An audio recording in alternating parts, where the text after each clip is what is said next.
Hi everyone, welcome back to another video from Crypto Basics. In today's episode, I'm gonna be showing you how to log out of your Ambire Wallet application. So let's get started. Open up your Ambire Wallet application on your device, and once you're in the main homepage, tap on the menu button at the top left-hand corner.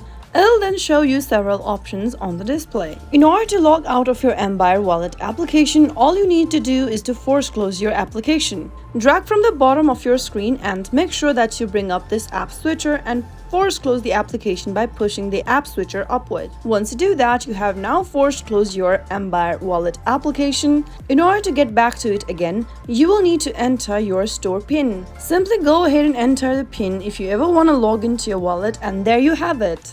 That is how you can easily log out or sign out of Ambire Wallet within a few minutes. If you found the video to be helpful, go ahead and give us a thumbs up. Don't forget to subscribe to our channel by hitting that subscribe button.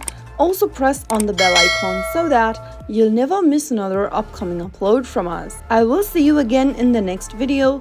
Goodbye till then.